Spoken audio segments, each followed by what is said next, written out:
Okay, boys and girls, if you're viewing this video, it's because I want to help you with a few items before you take your test today. So today we're going to be focusing on adding mixed numbers, subtracting mixed numbers, and turning it into a mixed number. So I want you to look at this first problem with me.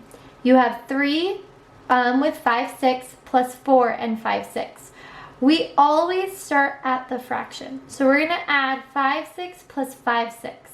Well, I know I add my numerator and my denominator stays the same, so I'm going to put a 6. And then I add the 5 and the 5 together to get 10. A lot of you, the reason why you got it wrong is because you left it 10 6. 10 6 is an improper fraction, and we can't leave improper fractions improper anymore. They have to switch to a mixed number. So I need to switch it to a mixed number by using division. I do 10 divided by 6 to see how many whole 6s I can fit in there. And I get that 6 can go in once. And then I find the remainder, what's left over. So I would subtract 6 from the 10 and get 4. So I have a remainder of 4. I can turn this into a mixed number. I have one whole and I have 4 pieces left over. Those 4 pieces go on my numerator and my denominator stayed the same. They're just 4 pieces that were left over when I only could create one whole. So I have 1 with 4 6 left over. So now I need to add up my whole numbers. So I have 3 plus 4, which would give me 7. So like I said, a lot of you marked 7/10 as your answer, but that's not right because we changed this to a mixed number, which you can see up here. So now I need to add the 7 to it. Well, there's no fraction, so I bring that down and add these together. So I have 8 and 4 6. So when you're adding, these are my steps. You can see them right here.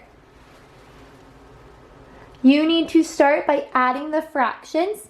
So I showed you right here, I added the fractions. It created an improper number, or an improper fraction. Can I keep it like that? No, I cannot. So I need to do the process of switching this improper to a mixed number. So I take the numerator, divide it by the denominator. So 5 divided by 4 gave me 1 in one whole time with a remainder of 1. I use the whole, how many wholes I fit in there right here. So I have the 1 and I bring the remainder, put it in my numerator and on bottom.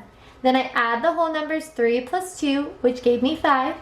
So I need to now combine both sums, the sum that I found here and the sum that I found here. So I added 5 plus 1 and 1/4 to give me 6 and 1/4. Okay, so that's how we add. You need to always remember, if it comes out improper, you have to switch it to a mixed number, which you can see I got that mixed number right there. Okay, so in the end, the answer should have been 8 and 4 6. Okay, come look over here. We're now doing subtraction. With subtraction, we always start at our numerators. We have 3/10 minus 7/10. That would be the same as right here, 3/10 minus 7/10. I need you to look. We usually do subtract the 3 and the 7. Can I do 3 minus 7? No, we know in subtraction I have to have a bigger number at first. I don't, so we can't do it yet. So what I do, it's the same as subtraction. I borrow and take a whole from this 9. So the 9 becomes an 8 because I'm taking 1 away. And then the 3, I add on 10. And you know how much to add on based on your denominator. Because you took a whole from here, you're basically saying I have 3/10 plus 10/10, that was the whole, which gives me 13/10. So now instead of having 10/10, I have 13/10. Can I do 13 minus 7? You should all be screaming, yes, Mrs. Anderson. So I have a 6, because that's what 13 minus 7 is. I keep my denominator the same as 10, so now I have 6/10. This 9 is no longer there. It is now an 8, so I do 8 minus 2, which would give me 6. So your answer should have been C, 6 and 6/10. A lot of you put B. I think you forgot that this 9 did not exist anymore. Okay, let's come down here. We have a caterer serves 8 pies at a banquet. The people at the banquet eat 5/4 pie. How many pies are left? Well, this is the same. Say I started out with 8 pies and I'm subtracting 5 and 4/6 away from it. So look here, I don't have a fraction here. So this is the same as saying 0 minus 4. I can't do 0 minus 4, so I have to ungroup. This 8 is no longer there. It becomes a 7. I borrowed a whole. I need to look down here. I always use this denominator to tell me what my whole should be. So I know my whole is going to have the denominator 6, and to make it a whole, it has to be the same as the number on top. So 6/6. Now I can do the subtraction. 6 minus 4 would give me 2. I keep my denominator the same of 6. And then I have 7 minus 5, which gives me 2. So my answer should be 2 and 2/6. Okay, this one says the line plot shows the time Lena spent on homework during the past 2 weeks. What is the difference between the least amount of time and the greatest amount of time Lena spent on homework? Well, the greatest amount of time she spent was 2 hours. You can see that there. The shortest amount of time she spent was 1/4 of an hour. So that's the same as saying 2 minus 1/4.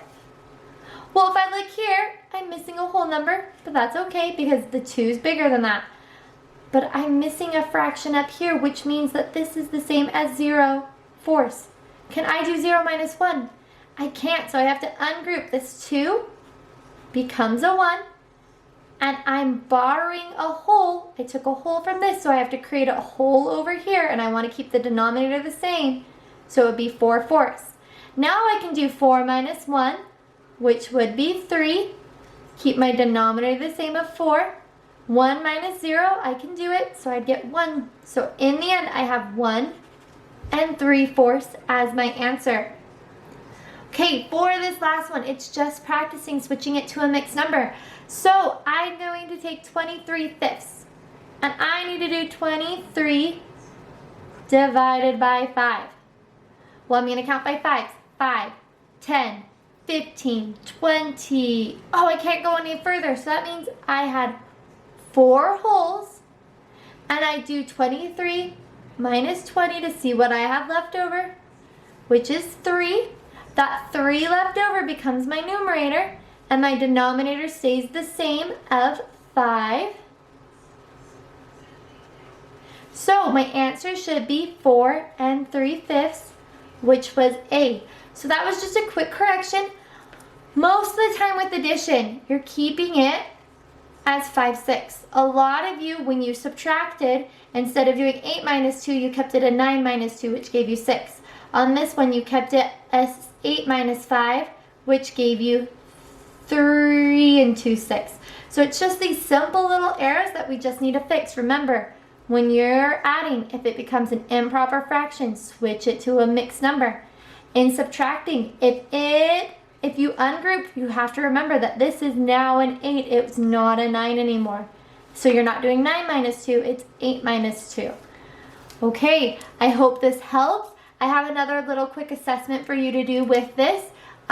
Please give it a try and do your best on it using my new tricks that I gave you. See you guys.